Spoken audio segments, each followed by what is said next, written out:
G'day YouTubes, how are you? Was here. Alright, another scintillating episode of the FZ-1n Yamaha. We are at over 100,000 Ks on it. So let's have a little talk about it. Look at this from all the rains. Landslides. So we're at Belthorpe Range Road at the moment. It's a lovely windy road. 100,000 Ks. So this bike we bought at about 57,000 from Team Moto Yamaha Sunshine Coast.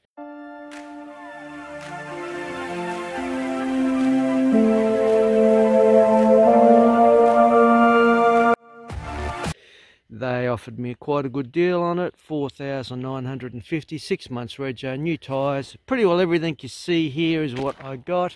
I added the luggage deal. What else have I added? I've done suspension tune, triple X rated suspension, and I've done the Woolwich race tune. Alright, so we've done our base run and we've come up with a few problems in relation to why it was running the way it was. I could have sworn this thing was as smooth as butter, but guess what? I'm so glad I've come down to Fred now, and I'll let Fred tell you what's going on. Well, you're probably, like saying it's smooth, it's probably not too bad down low. I've seen a little variances down that low end fueling that we need to fix anyway. But straight away, if you're looking at doing track days or anything high end throttle, you've got a bit of an issue here. So you can see here, I'll make it one screen so you can see it easier. Right, that's your air fuel line. So see, it almost looks like a power curve. It actually goes up like a ramp, and it's consistently ending up at almost 15 to 1 in the fueling, which is way too lean. So that on a racetrack would cause engine damage. Yep. That's where it's under its highest load, it's on its demand for fuel. You know, on a dyno we've got sort of still air, so that being here, I'd like to see that like, you know, 12.5, 12.8 to 1 on a dyno, so when you're on a track it looks a lot better. So when I see something like that, something like this with this sort of kilometres on it, I'd say, righto, we've got a fuel problem. We've got either a fuel system problem where we could go, it's going to be pump, in-tank filter, maybe injectors, something running out and actually starving the bike for fuel. But you can see here on the fuel map, right, see all these numbers in this high end of the map? Yep. So at some stage when this has been tuned, it looks like it's been quite rich. People have taken a lot of fuel out of it to fix whatever's been going on. So what I've done, you could see me playing around a little bit then on the dyno, and we did a few tight runs with that deal to try and make sure that was right. What I've done is I've changed those numbers there. I've taken the minuses out because that's actually taking a lot of fuel out of the high end throttle. I drop those. If we go receive map, I changed those numbers to -4s from -22. So I've taken a fair bit of fuel out of that high end. Where you can see back over on the other screen, I did one more run after seeing that run, right, which is this one here. I overlay it, which is the blue run. You can see there the fueling has now gone quite rich just from taking that fuel out.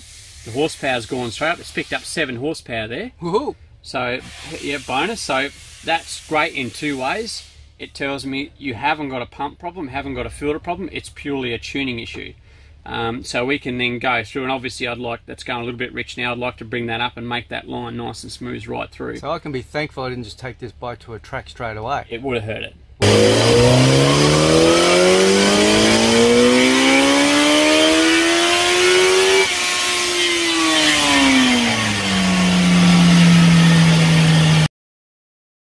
What problems have I had with the bike? None really. Oh, Oggy knob fell off. I had to replace that one. Just vibrations. What else was there? Fuses. Fuses were the original fuses from 2009. So they replaced them. I've got a slight oil leak coming out of a rubber that's just got hard. And I had a slight radiator leak from a stone. I sprayed the radiator with a bit of black enamel and she's good to go, mate. Alright, let's have a look at how many Ks. So, this bike's done everything. Track days.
go through all that with you.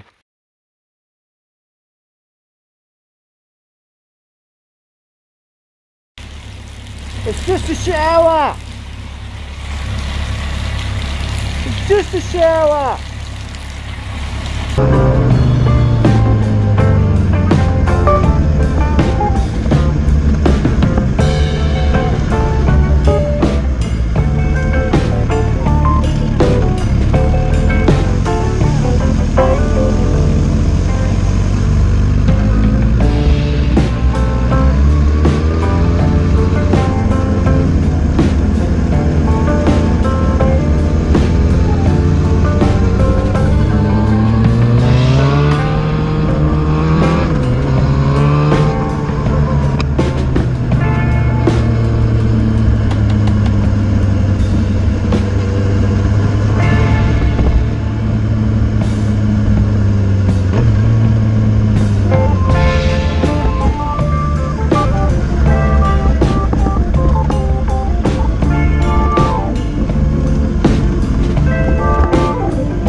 And I've got all of the original parts for this bike, as well as the keys, all the keys.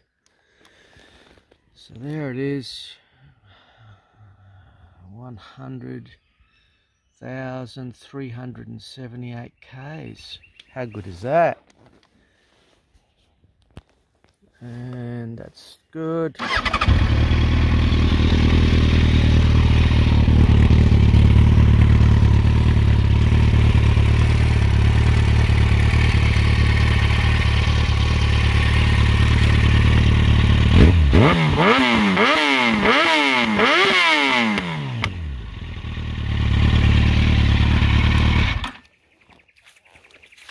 Jesus, that'll wake up your grandma. All right, there it is. So the old girl's done quite well. This bike, I set out to buy a budget bike. I think that's really good for a budget bike. What's my verdict on this bike? So previously I had an MT-10 and went and did a whole heap of stuff and ended up on selling that. But this bike here, if you're going to compare it to an MT-10 Yamaha naked bike, of course that's a faster bike by about 10 horsepower. It's 10 pounds of torque, and it's about 10 kilograms lighter than this one. So that was a very manic, aggressive bike with a lot of the traction controls and the ABS, and you felt quite good on it. traction control. Yeah, a little bit of traction control. Whereas this bike has none of those. No slipper clutches, no quick shifter, nothing. At the track you've got to be smooth, do your downshifts properly, do everything you need to do. But you know what, because it's not as powerful as that, it still does it supposedly does 170 mile an hour.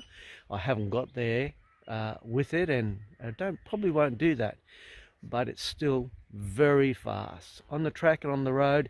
If you're a competent rider, there's not too much that's going to get by you. The suspension will let you down, I guess, when you're really pushing hard on the track, and that's just normal. Like, you get a good bike, and you with all of the best suspension, and of course it's going to be better, but still it comes down to rider input, how late you are on the brakes, how smooth you are and consistent. For $5,000 and a bike that does everything, it's actually better on the dirt than what the MT-10 was. Just easier to manage, a little bit more consistent. Let's have a look at the tyres. So all I've done is service it. All I've really done to this bike is service it pretty well. Change the tyres when I need them. The new tyres I'm running at the moment are Michelin Road 6 on the road. They're very pleasant. Look, go this way. Just starting to sort of bed them in now. Man, they are awesome on the road. Alright, so the camera must have buggered up. But anyway, here we are, Monday morning. So we were talking about the tyres just quickly. So we're talking about the tyres, the Road Pilot. As I said, they're very good. Look, I pretty well said it all and summarised it all. This bike is really good with good tyres on it. Tune the suspension, Woolwich race tune, and that's pretty well all you need to do. For a budget bike, I reckon they're a success. Anyway, there you have it. Better comb your hair for the camera. Is that better? There you go, there you have it. Was the Sports Cruiser Rides 2009 FZ-1n. I think they're great. Cheers.